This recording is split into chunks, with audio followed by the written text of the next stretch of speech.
प्रथम चरित्र के ब्रह्मा ऋषि, महाकाली देवता, गायत्री छंद, नंदा शक्ति और रक्त दंतिका बीज, अग्नि तत्व और ऋग्वेद स्वरूप है। श्री महाकाली देवता की प्रसन्नता के लिए प्रथम चरित्र के जप में विनियोग किया जाता है। भगवान विष्णु के सो जाने पर मधु और केटभ को मारने के लिए कमल जन्मा। ब्रह्मा जी ने जिनका स्तवन किया था, उन महाकाली देवी का मैं सेवन करता हूँ। वे अपने 10 हाथों में खड्ग, चक्र, गदा, बाण, धनुष, परिंधी, शूल और भुसुंडी,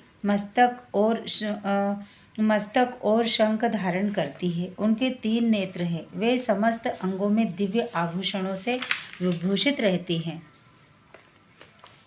उनके शरीर की कांति नीलमणि के समान है तथा वे 10 मुख और 10 पैरों से युक्त है। मार्कंडेय जी बोले, सूर्य के पुत्र सावर्णी जो 8वें मनु कहा जाते हैं, उनकी उत्पत्ति की कथा विस्तार पूर्वक कहता हूँ, सो सुनो। सूर्य कुमार महाभाग महामाया के अनुग्रह से जिस प्रकार मनवंतर के स्वामी हुए, वही प्रसंग सुनाता हूँ। पूर्व काल की बात है। स्वारोषि मनंतर में सूरत नाम के एक राजा थे, जो चैत्र वंश में उत्पन्न हुए थे। उनका समस्त भूमंडल पर अधिकार था। वे प्रजा का अपनी ओर से पुत्रों की भांति धर्म पूर्वक पालन करते थे। तो भी उस समय कोला विध्वंसी नाम के क्षत्रिय उनके शत्रु हो गए। राजा सूरत की दंड नीति बड़ी प्रबल थी। उनका शत्रुओं के साथ संग्राम हुआ। यद्यपि कोला विध्वंसी संख्या में कम थे, तो भी राजा सूरत युद्ध में उनसे परास्त हो गए। तब वे युद्ध भूमि से अपने नगर को लौट आए और केवल अपने देश के राजा होकर रहने लगे। समूची पृथ्वी से अब उनका अधिकार जाता रहा था, किंतु वहाँ भी उन प्रबल शत्रुओं ने उस समय महाभाग राजा सूरत पर आक्रमण कर दिया। राजा का बल क्षीण हो चला था, इसीलिए उनके दुष्ट, बलवान एवं दुरात्मा मंत्रियों ने वहाँ उनकी राजधानी में भी राजकीय सेना और खजाने को हथिया लिया। सूरत का प्रभुत्व नष्ट हो चुका था, इसीलिए वे शिकार खेलने के बहाने घोड़े पर सवार हो वहाँ से अकेले ही एक घने जंगल में चले गए। वहाँ उन्होंने विप्रवर मेघा मुनि का आश्रम देखा, जहाँ कितने ही हिंसक जीव अपनी स्वाभाविक हिंसावृत्ति छोड़कर परम शांत भाव से रहते थे। मुनि के बहुत से शिष्य उस वन की शोभा बढ़ा रहे थे। वहाँ जाने पर मुनि ने उनका सत्कार किया। वे उन मुनि श्रेष्ठ के आश्रम पर इधर उधर विचरते हुए कुछ काल तक वहाँ रहे। फिर ममता से आकृष्टचित्त होकर वहाँ उस प्रकार चिंता करने लगे। पूर्व काल में मेरे पूर्वजों ने जिनका पालन किया था, वही नगर आज मुझसे रहित है। पता नहीं मेरे दुराचारी भृत्यगण उनकी धर्म पूर्वक रक्षा करते भी होंगे या नहीं। जो सदा मद की वर्षा करने वाले और शूरवीर था, वह मेरा प्रधान हाथी अब शत्रुओं के अधीन होकर न जाने किन भोगों को भोगता रहता होगा। जो लोग मेरी कृपा, धन और भोजन पाने से सदा मेरे पीछे पीछे चलते थे, वे निश्चय ही अब दूसरे राजाओं का अनुसरण करते होंगे। उन अपव्ययी लोगों के द्वारा सदा खर्च होते रहने के कारण अत्यंत कष्ट से जमा किया हुआ मेरा वह खजाना खाली हो जाएगा। ये तथा और भी कई बात राजा सूरत निरंतर सोचते रहते थे। एक दिन उन्होंने वहाँ विप्रवर मेघा के आश्रम के निकट एक वेश्या को देखा और उससे पूछा, भाई तुम कौन हो? यहाँ तुम्हारे आने का क्या कारण है? तुम क्यों शोकग्रस्त और अनमने से दिखाई देते हो? राजा सूरत का यह प्रेम पूर्वक कहा हुआ वचन सुनकर वेश्य ने विनीत भाव से उन्हें प्रणाम करके कहा। वेश्य बोला, राजन, मैं धनियों के कुल में उत्पन्न हुआ वेश्य हूँ। मेरा नाम समाधि है। मेरे दुष्ट स्त्री पुत्रों ने धन के लोभ से मुझे घर से बाहर निकाल दिया है। मैं इस समय धन, स्त्री और पुत्रों से वंचित हूँ।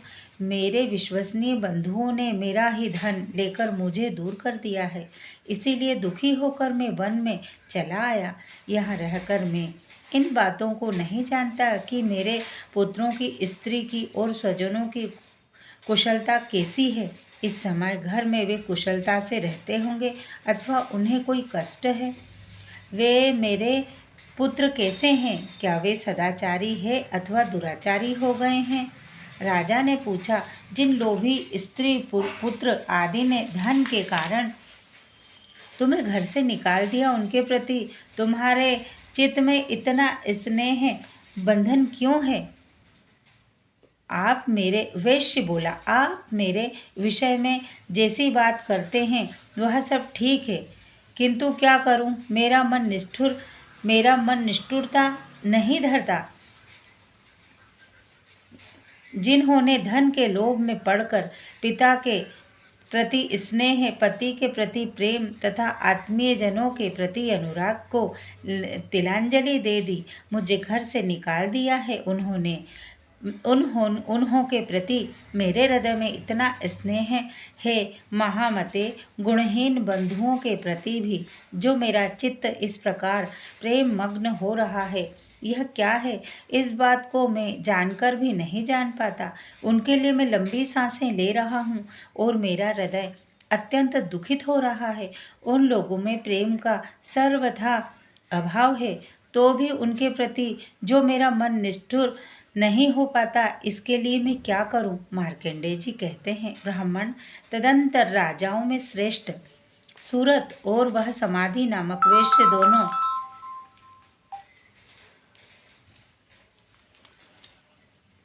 तत्पश्चात वैश्य और राजा ने कुछ वार्तालाप आरंभ किया। राजा ने कहा, भगवान, मैं आपसे एक बात पूछना चाहता हूँ, उसे बताइए। मेरा चित्त अपने अधीन न होने के कारण वह बात मेरे मन को बहुत दुख देती है। जो राज्य मेरे हाथ से चला गया है उनसे और उनके मन को बहुत दुख देती है। जो राज्य मेरे हाथ से चला गया है इसमें और उनके संपूर्ण अंगों में मेरी ममता बनी हुई है।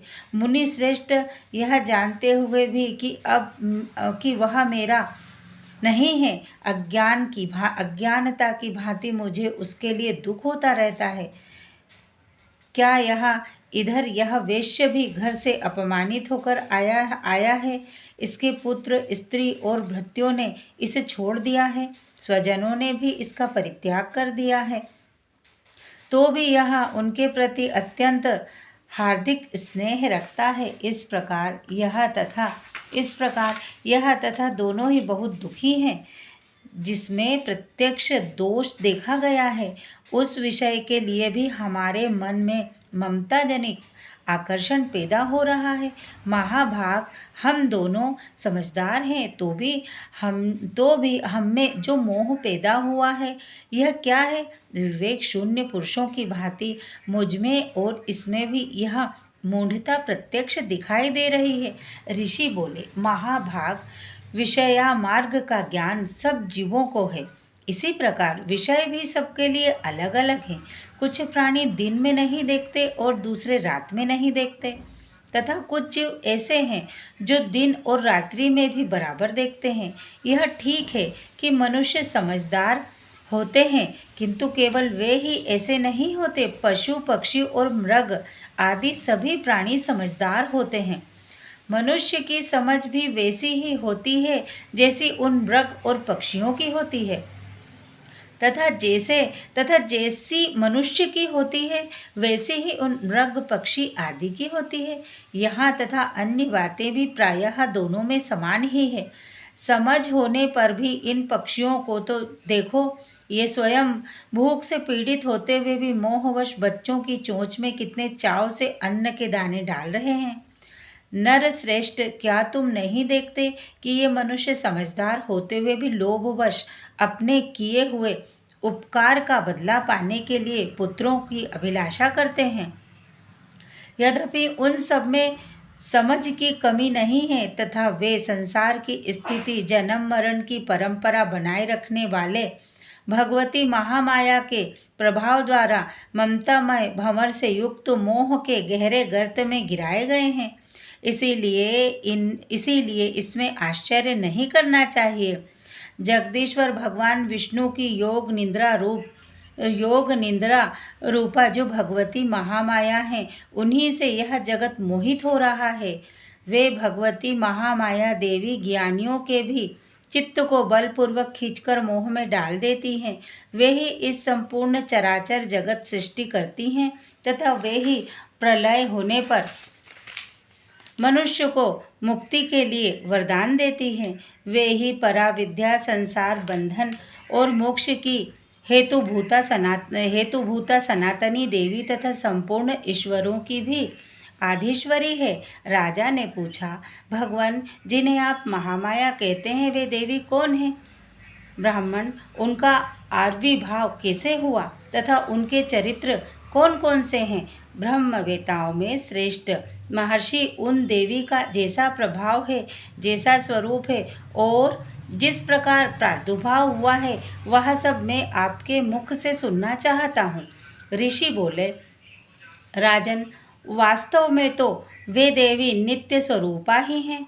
संपूर्ण जगत उन्हीं का रूप है तथा उन्होंने समस्त विश्व को व्याप्त कर रखा है तथा उनका प्राकट्य अनेक प्रकार से होता है। वह मुझसे सुनो, यद्यपि वे नित्य और अजन्मा हैं तथा जब देवताओं का कार्य सिद्ध करने के लिए प्रकट होती है, उस समय लोक में उत्पन्न हुई कहलाती हैं।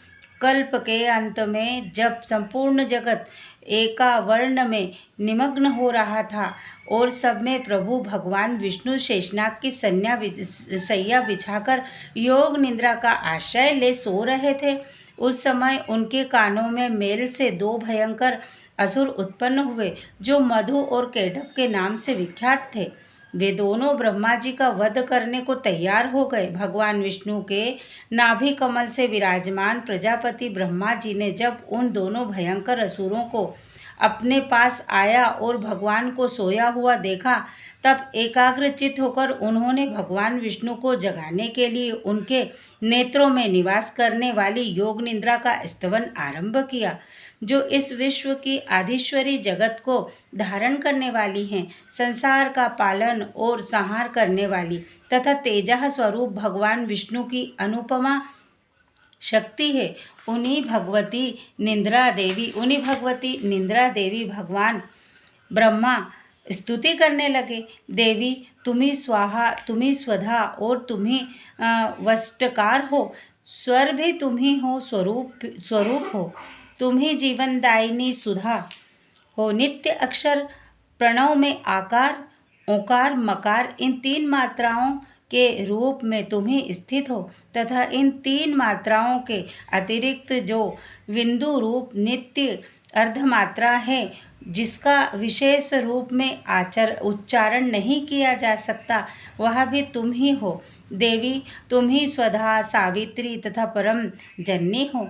देवी, तुम ही इस विश्व ब्रह्मांड को धारण करती हो। तुमसे ही इस जगत की सृष्टि होती है, तुम्ही से इसका पालन होता है तथा सदा तुम ही कल्प के अंत में सबको अपना ग्रास बना लेती हो। जगतमयी देवी, इस जगत की उत्पत्ति के समय तुम सृष्टि रूपा हो, पालन काल में स्थित रूपा हो तथा कल्पांत के समय संहार रूप धारण करने वाली हो। तुम्ही महाविद्या, महामाया, महामेधा, महास्मृति, महामोह रूपा महादेवी और महासुरी हो। तुम्ही तीनों गुणों को उत्पन्न करने वाली सबकी प्राकृतिक हो। भयंकर काल रात्रि, महारात्रि और मोह रात्रि भी तुम ही हो। तुम ही श्री, तुम ही ईश्वरी, तुम ही हिम और तुम ही बोध स्वरूपा बुद्धि हो। लज्जा, पुष्टि, तुष्टि, शांति और क्षमा भी तुम ही हो। तुम खड्ग धारिणी, शूल धारिणी, घोर रूपा तथा गदा, चक्र, शंख और धनुष धारण करने वाली हो। बाण, भुषुंडी और परधि, ये भी तुम्हारे ही अस्त्र हैं। तुम सौम्य और सौम्यता हो। इतना ही नहीं, जितने भी सौम्य और सुंदर पदार्थ हैं, उन सब की अपेक्षा तुम अत्यधिक सुंदर हो। पर और अपर सबसे परे रहने वाली परमेश्वरी तुम ही हो। सर्वस्वरूपे देवी, कहीं भी सत असत रूप जो कुछ वस्तुएं हैं, सब सबकी जो शक्ति है वह तुम ही हो। ऐसी अवस्था में तुम्हारी स्तुति क्या हो सकती है जो इस जगत की सृष्टि, पालन और संहार करती है। उन भगवान को भी जब तुमने निद्रा के अधीन कर दिया है, तब तुम्हारी स्तुति करने में यहाँ कौन समर्थ हो सकता है। मुझको, भगवान शंकर को तथा भगवान विष्णु को भी तुमने ही शरीर धारण कराया है, अतः तुम्हारी स्तुति करने की शक्ति किसमें है देवी। तुम तो अपने उन उद्दार प्रभावों से ही प्रशंसनीय हो। ये जो दोनों दुधर्ष असुर मधु और केटभ है, इनको मोह में डाल दो और जगदीश्वरी भगवान विष्णु को शीघ्र ही जगा दो। साथ ही इनके भीतर इन दोनों महान असुरों को मार डालने की बुद्धि उत्पन्न करो। ऋषि कहते हैं, राजन, जब ब्रह्मा जी वहाँ मधु और केटभ को मारने के उद्देश्य से भगवान विष्णु को जगाने के लिए तमोगुण की अधिष्ठात्री देवी योग निद्रा की इस प्रकार स्तुति की, तब वे भगवान के नेत्र, मुख, नासिका, बाहु, हृदय और वक्षस्थल से निकलकर अव्यक्त जन्मा ब्रह्मा जी की दृष्टि के समक्ष खड़ी हो गई। योग निद्रा से मुक्त होने पर जगत के स्वामी भगवान जनार्दन एक वर्ण के जल में शेष नाग की सैया से जाग उठे। बोलो भगवान विष्णु की जय, माता रानी की जय। फिर उन्होंने उन दोनों असुरों को देखा। वे दुरात्मा मधु और केटभ अत्यंत बलवान तथा पराक्रमी थे और क्रोध में लाल आंखें किए ब्रह्मा जी को खा जाने के लिए खड़े थे। तब भगवान श्री हरि ने उठकर उन दोनों के साथ 5000 वर्षों तक केवल बाहुयुद्ध किया। वे दोनों ही अत्यंत बल के कारण उन्मत्त हो रहे थे। इधर महामाया ने भी उन्हें मोह में डाल रखा था, इसीलिए वे भगवान विष्णु से कहने लगे, हम तुम्हारी वीरता से संतुष्ट हैं, तुम हम लोगों से कोई वर मांगो। श्री भगवान बोले, यदि तुम दोनों मुझ पर प्रसन्न हो तो अब मेरे हाथों से मर जाओ, बस इतना सा ही मैंने वर मांगा है। यहाँ दूसरे किसी वर से क्या लेना है। इस प्रकार धोखे में आ जाने पर जब उन्होंने संपूर्ण जगत में जल ही जल देखा, तब कमल नयन भगवान विष्णु से कहा, जहाँ पृथ्वी जल में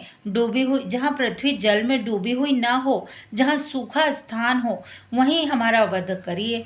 ऋषि कहते हैं, तब तथास्तु कहकर शंख, चक्र और गदा धारण करने वाले भगवान ने उन दोनों के मस्तक अपनी जांघ पर रखकर चक्र से काट डाले।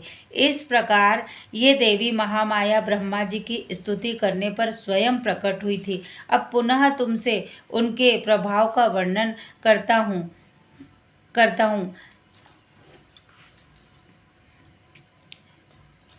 बोलो अम्बे मात की जय।